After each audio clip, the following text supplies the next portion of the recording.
যারা ভূতে বিশ্বাস করেন না তাদের জন্য আজ এক অভিশপ্ত কেল্লার গল্প বলবো। রাজস্থানের আলোয়ার জেলার গোলকবাস গ্রামে এই কেল্লা অবস্থিত। দিল্লি হয়ে জয়পুরের দিকে প্রায় 3 ঘন্টার দূরত্বে অবস্থিত এই কেল্লা সপ্তদশ শতকে তৈরি হয়। এটি তৈরি করেন সম্রাট আকবরের সেনাপতি মান সিংয়ের ছোট ভাই মাতো সিং।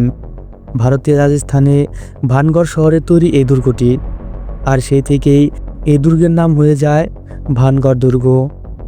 কেল্লা এখন ধ্বংসস্তূপে পরিণত হলেও তার স্থাপত্য নিদর্শনের কিছু চিহ্ন এখনও অবশিষ্ট রয়ে গেছে।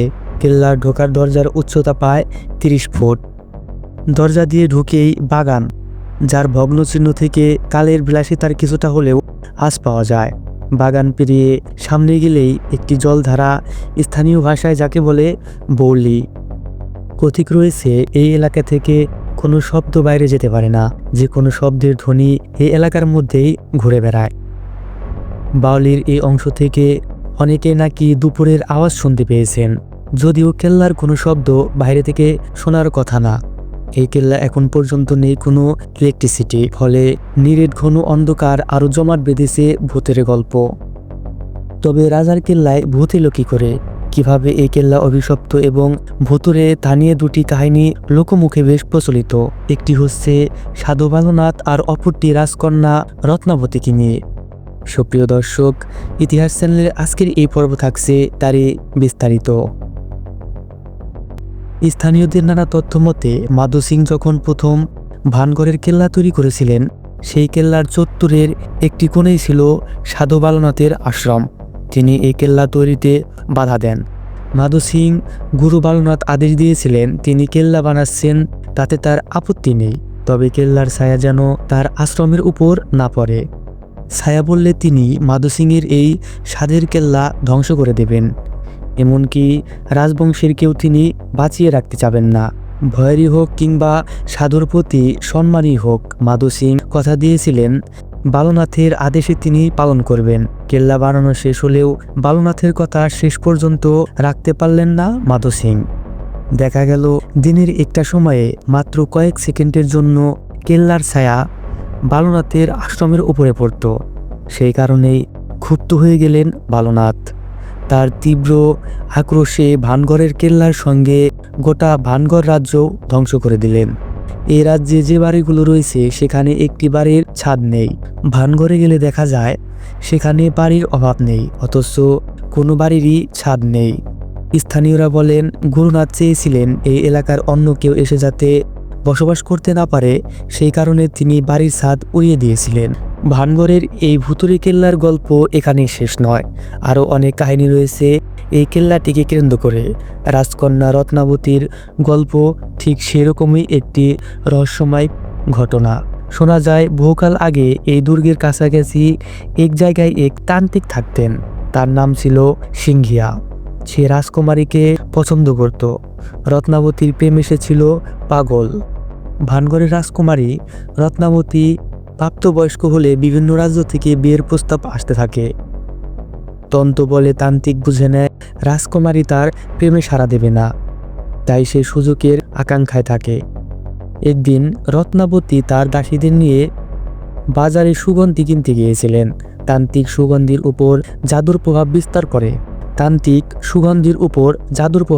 করতে চায়।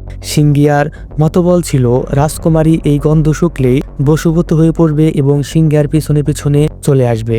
কিন্তু রূপের সঙ্গে রত্নাবতীর বুদ্ধিও ছিল মারাত্মক। তিনি সিংহিয়ার এই ছল বুঝতে পেরে সুগন্ধির বোতল একটি পাথরে ছুঁড়ে মারেন। জাদু বলে ওই পাথরটি বশীভূত হয়ে সিংহিয়ার পিছনে ছুটতে আরম্ভ করে, আর ওই পাথরের তলায় চাপা পড়ে সিংহিয়া মারা যায়। আর মারা যাওয়ার সময় সে রাজকুমারীকে অভিশাপ দিয়ে যায় রাজপরিবারের কাউকে সে বাঁচতে দেবেন না, আর রাজকুমারীকেও সে মরার পরেও ছাড়বেন না। এই সময় ভানগড় এলাকার প্রায় 10,000 লোকের বসবাস ছিল। এই ঘটনার ঠিক কিছুদিনের মধ্যেই ভানগড়ের সঙ্গে আজবগড়ের যুদ্ধ লাগে। সিংহিয়ার অভিশাপ ফলতে আর দেরি হয়নি। ভানগড়ের মানুষ সাহসিকতার সাথে লড়াই করল, কিন্তু আজবগড়ের সৈন্যদের হাতে মারা পড়ল প্রায় সকলেই। রাজকন্যা নিজেও ঘোড়ার পিঠে যুদ্ধ করতে করতে প্রাণ দিলেন। সেই যুদ্ধে রাজপরিবার সহ গোটা ভানগড় ধ্বংস হয়ে যায়। স্থানীয়দের বিশ্বাস, এই কেল্লায় নাকি তান্ত্রিক ও রত্নাবতীর অতৃপ্ত আত্মা এখনও ঘুরে বেড়ায়, আর তাদের সঙ্গে ভানগড়ের অসংখ্য মানুষের আত্মাও কেল্লায় বিরাজমান। এলাকার অনেকে বিশ্বাস করেন সেই আত্মার দল এখনও ভানগড়ে পাহারা দিয়ে চলেছে।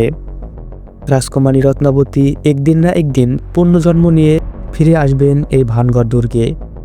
সেদিন তার হাতে ভানগড়ের শাসনভার ফিরিয়ে দিয়ে তবে তাদের মুক্তি হবে। এরপর প্রায় কয়েকটি শতাব্দী কেটে গেছে। ভানগড় এখনও সেই নিঃশব্দে তার শীতল হিংস্র পরিত্যক্ত চেহারা নিয়ে দাঁড়িয়ে আছে আরাবলির কোলে। এই কেল্লা আর তার আশেপাশের নগরী অভিশপ্ত হিসেবে পরিচিত পায় সারা ভারত জুড়ে। দেশ বিদেশ থেকে পর্যটকেরা আসেন দেখতে, তবে সকলে এই কেল্লার বাতাসে একটা তীব্র আতঙ্কের স্পর্শ অনুভব করে থাকে। কেল্লাকে ঘিরে একের পর এক গল্প তৈরি হলেও কেউ সচক্ষে ভূতের কোনো দেখা পায়নি। তবে আর্কিওলজিক্যাল সার্ভে অব ইন্ডিয়ার পক্ষ থেকে দেওয়া হয়েছে এক কড়া নির্দেশ, ভানগড় এলাকার সূর্যাস্তের পর এবং সূর্যোদয়ের আগে প্রবেশ পুরোপুরি নিষিদ্ধ। কেউ এই আদেশ অমান্য করলে তার বিরুদ্ধে ভারত সরকার কড়া ব্যবস্থা নিতে পারে বলে কেল্লার পাশে এই সাইনবোর্ড ঝোলানো হয়েছে। বিশ্বের সেরা 10টি হন্টেড জায়গার মধ্যে একটি এই ভানগড় কেল্লা। সন্ধ্যা নামার আগেই এলাকাটি থেকে যতটুকু সম্ভব দূরে সরে যাওয়া নিরাপদ বলে মনে করেন এলাকার লোকজন।